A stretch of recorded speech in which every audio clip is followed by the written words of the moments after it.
warahmatullahi wabarakatuh. Saya Yesi Sulistiawati, saya mahasiswa PIAUD IAIN kelas 5C. Di sini saya akan menunjukkan tentang video pengasuhan positif bagi anak kepada orang tua. Tugas ini guna memenuhi tugas mata kuliah perlindungan dan pengasuhan anak usia dini. Mari saksikan. Di sini saya akan memberikan sosialisasi pengasuhan pada orang tua atau wali bertemakan dengan pengasuhan positif. Nah, di sini saya pertama-tama akan membahas tentang KPAI. KPAI atau Komisi Perlindungan Anak Indonesia dibentuk berdasarkan amanat Undang-Undang Nomor 23 Tahun 2002 tentang Perlindungan Anak. Undang-undang tersebut disahkan oleh Sidang Paripurna DPR pada tanggal 22 September 2002 dan ditandatangani Presiden Megawati Soekarno Putri pada tanggal 20 Oktober 2002.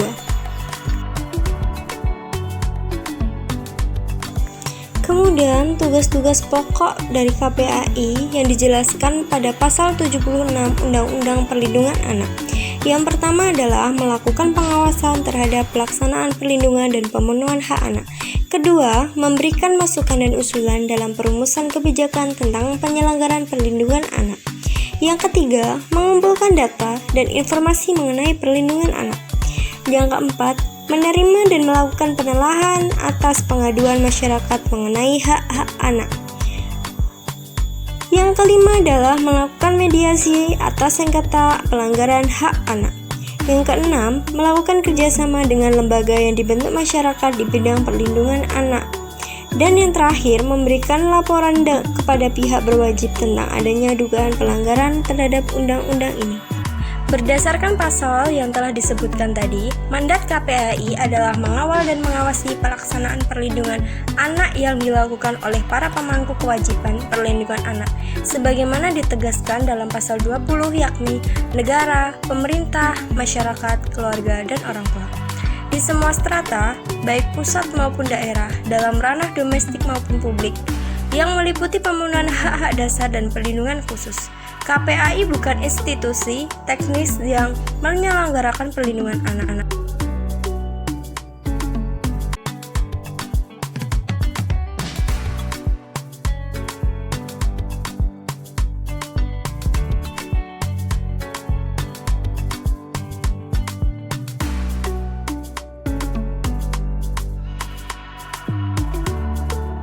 Berikut adalah video sosialisasi. Assalamualaikum Ibu. Waalaikumsalam Mbak.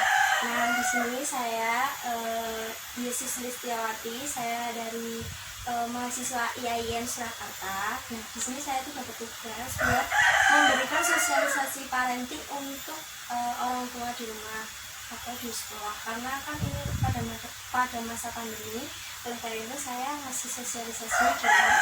Nah, sosialisasi yang saya berikan kali ini untuk anak usia dini bertemakan pengasuhan positif pada anak. Nah, Ibu sudah tahu belum pengasuhan itu seperti apa? Mengasuh ya, pokoknya mengajari itu kan Mbak. Oh ya, Tahu saya itu. Pengasuhan dan pendidikan pertama dalam keluarga itu kepada anak itu adalah keluarga, termasuk berarti adalah orang tua. Untuk mendapatkan tumbuh kembang yang baik kepada anak, nah itu harus sesuai dengan aspek perkembangan anak. Aspek perkembangan anak itu ada 6 Ibu. Aspek pertama itu ada aspek kognitif atau berpikir. Kedua itu ada aspek nilai agama dan moral. Terus yang ketiga itu adalah aspek fisik motorik, itu berhubungan dengan gerak kasar dan gerak halus. Gerak kasar itu maksudnya adalah gerak seperti berlari, melompat, seperti itu. Dan gerak halus itu seperti menjemput, seperti itu. Kemudian aspek yang selanjutnya itu adalah aspek seni, bahasa itu seperti kosakata yang dipelajari oleh anak. Dan yang terakhir itu adalah sosial emosional. Nah, pengasuhan positif itu adalah pengasuhan yang berdasarkan kasih sayang, saling menghargai, membangun hubungan yang hangat antara anak dan orang tua, saling membangun serta mendukung tumbuh kembang anak. Jadi anak dan orang tua itu harus saling mendukung satu sama lain. Kemudian pendekatan yang mengedepankan penghargaan, pemenuhan, dan perlindungan hak anak serta kepentingan yang baik itu adalah termasuk pengasuhan positif itu. Nah, selanjutnya itu adalah upaya untuk memberikan lingkungan yang bersahabat dan ramah sehingga anak dapat tumbuh dan berkembang dengan lebih baik. Jadi ketika kita berada di lingkungan yang ramah dan aman itu memberikan lingkungan yang baik untuk anak agar anak menjadi pribadi yang lebih baik. Gimana dan siapa yang harus melakukan pengasuhan positif? Tentunya adalah yang pertama adalah dimulai dari lingkungan rumah. Itu adalah ayah, ibu, kakak, nenek, dan seluruh anggota keluarga, baik itu asisten rumah tangga juga. Kemudian yang kedua adalah lingkungan sekolah. Itu adalah guru, teman-temannya, penjaga sekolah, kepala sekolah, administrasi atau warga sekolah yang lainnya. Dan selanjutnya adalah lingkungan masyarakat. Lingkungan masyarakat itu adalah tetangga, orang-orang yang ada di sekitar tempat tinggal. Nah, mengapa penting melakukan pengasuhan positif? Yang satu, meningkatkan kualitas interaksi anak dengan orang tua. Kedua, itu adalah mengoptimalkan tumbuh kembang anak. Ketiga, mencegah perilaku-perilaku menyimpang. Dan keempat, mendeteksi kelainan tumbuh kembang anak. Prinsip utama dalam pengasuhan positif yaitu adalah anak harus diperlakukan dengan pertama, cinta dan kasih sayang. Harus diberi cinta dan kasih sayang, penghargaan dan saling memaafkan. Jadi antara orang tua dan anak itu harus diberikan penghargaan atau reward. Terus kemudian bebas dari tindakan kekerasan. Kemudian tidak membeda-bedakan. Selanjutnya memenuhi kebutuhan anak dengan gizi yang seimbang. Menanamkan nilai-nilai agama dan moral dalam kehidupan. Lalu membangun kelekatan emosional dengan anak sebagai dasar bersosialisasi. Memenuhi kebutuhan anak akan kasih sayang, perhatian, dan rasa aman. Selanjutnya adalah menumbuhkan perilaku saling menghargai, menyayangi, toleransi, kasih sayang, kerjasama, tanggung jawab, dan kesederhanaan. Yang selanjutnya adalah mengajarkan cara menyelesaikan masalah dan konflik yang dihadapi serta mengambil keputusan yang baik. Lalu bagaimana menerapkan pengasuhan yang positif? Yang pertama adalah memberikan keteladanan yang baik. Selanjutnya melakukan pembiasaan yang baik. Kemudian melakukan pengasuhan tanpa kekerasan. Dan selanjutnya melakukan pengasuhan secara berkelanjutan. Bagaimana cara komunikasi yang efektif? Nah, yang pertama, memberikan kesempatan pada anak agar bicara lebih banyak. Kedua, kita sebagai orang tua harus menjadi pendengar yang aktif. Jadi yang ketiga itu berkomunikasi dengan posisi tubuh sejajar dengan anak dan kontak mata. Itu jadinya kita tuh kalau ngomong sama anak-anak itu biasakan itu kontak dengan mata agar apa yang kita sampaikan ke anak itu bisa tersampaikan gitu. Nah, kemudian adalah bicara dengan jelas dan singkat agar anak mengerti. Kan anak-anak kecil itu kan biasanya kan kalau dikasih pembicaraan seperti orang dewasa kan belum sampai seperti itu. Lalu gunakan bahasa yang positif, hindari kata jangan. Karena kalau kita memberikan kata jangan kepada anak itu, anak akan takut untuk mencoba. Terus selanjutnya adalah merefleksikan atau memantulkan perasaan dan arti yang disampaikan. Selanjutnya memperhatikan bahasa tubuh anak. Dan selanjutnya adalah berempati. Nah, komunikasi efektif itu merupakan komunikasi apabila penyampaian pesan dapat dipahami oleh penerima dengan nyaman. Nah, ini adalah contoh ucapan yang membahagiakan. Seperti ibu dan ayah akan ada untuk kakak atau adik kapanpun dibutuhkan. Itu bisa membahagiakan anak.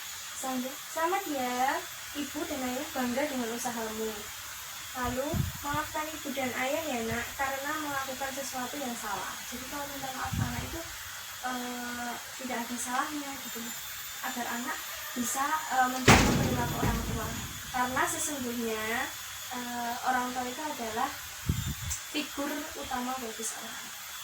Lalu ibu dan ayah kangen sama kamu. Nah itu kalau misalnya ayah dan ibunya sibuk terus kumpul habis itu mengatakan kamu. Selanjutnya bagaimana harimu, coba cerita sama ibu dan ayah. Mengajak berkomunikasi kepada anak itu penting juga itu. Selanjutnya adalah terima kasih ya kakak atau adik sudah membantu ayah dan ibu. Terus ibu dan ayah menyayanginya. Terus kalau ada permasalahan apa-apa bisa ditanya, coba cerita dulu kok wajahnya begitu. Jadi itu ada contoh-contoh kalimat yang membahagiakan hati anak, sederhana sebenarnya. Nah apa namanya, ini yang harus dihindari itu adalah menyalahkan, meremehkan, selalu memberikan perintah atau titah, terus ceramah, mengomel, memberi label, mengejek, membandingkan dan menyindir. Ini ada banyak grupnya. Kalau kita sering menyalahkan, meremehkan, memberi perintah, ceramah, mengomel, memberi label, mengejek, itu bisa berpengaruh pada psikis anak juga. Terus selanjutnya adalah menerapkan disiplin positif. Nah, disiplin positif itu adalah merupakan pembentukan kebiasaan dan tingkah laku anak yang positif dengan kasih sayang, sehingga anak dapat menjadi makhluk sosial dan tumbuh berkembang dengan optimal. Lalu disiplin positif itu adalah mengendalikan anak dengan kekerasan atau melarang yang ini. Disiplin positif bukan mengendalikan dengan kekerasan atau melarang hal yang diinginkan anak. Terus kemudian disiplin bukan menghukum anak yang melakukan kesalahan. Lalu tujuan disiplin di sini adalah membuat anak dapat bertanggung jawab terhadap tingkah lakunya. Kedua, memberikan kesempatan kepada anak untuk membangun tingkah laku sesuai dengan yang diinginkan. Lalu mengajarkan anak bagaimana bertingkah laku, memahami mana yang benar dan mana yang salah. Cara mendisiplinkan anak yang pertama adalah membuat kesepakatan bersama, yaitu menyepakati aturan untuk anggota keluarga. Kedua, sabar dan percaya diri. Untuk mendisiplinkan anak dituntut kesabaran yang tinggi dan keyakinan bahwa orang tua memiliki kemampuan dalam mendisiplinkan anak. Selanjutnya adalah tenang. Sikap tenang orang tua diperlukan agar pesan yang disampaikan lebih jelas sehingga mudah dipahami anak. Dan selanjutnya adalah memilih waktu yang tepat. Pilihlah waktu yang tepat, jangan menunda-nunda. Sampaikan pesan berulang-ulang dengan cara yang menyenangkan. Lalu konsisten. Orang tua harus konsisten dengan keputusan atau aturan yang telah ditetapkan bersama. Selanjutnya adalah memberikan contoh dan penjelasan. Nah, contoh dan penjelasan ini orang tua harus memberikan contoh dengan menerangkan maksudnya sehingga anak mengerti mengapa ia harus bertingkah laku seperti yang diharapkan. Nah, yang selanjutnya adalah menghindari melakukan kekerasan. Hindari mencaci, mengecam, memukul anak karena bisa membuat anak benci, dendam, dan mengacungkan orang tua. Selanjutnya adalah jangan mengungkit-ungkit perilaku yang sudah berlalu. Nah, itu tadi adalah tentang parenting, pengasuhan positif pada anak yang baik. Menurut ibu ada yang kurang jelas? Iya, mau bertanya belum? Oh boleh. Gini kan ada anak yang kadang kan dikasih tahu kayak keras kepala gitu kan ya.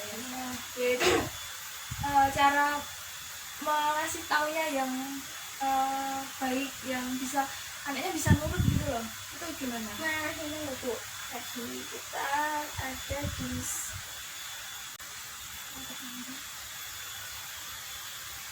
ada di slide ya, itu adalah pengasuhan itu kita pertama itu harus tenang dari diri kita. Ketika kita tenang, kita akan menenangkan anak itu juga. Kalau anak itu tenang, kita dekati, kita kasih tahu, kita bicaranya dengan mata, maksudnya kita melihat matanya dia dan kita menjelaskan dengan perlahan. Kalau misalnya ada juga contoh anak yang misalnya ditenangkan tapi malah semakin menjadi nah itu untuk berbicaranya itu pelan atau memberi contoh akibat baik akibat buruknya gitu gimana.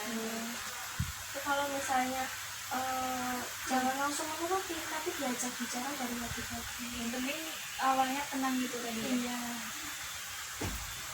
Ada lagi Bu? Udah. Terima kasih.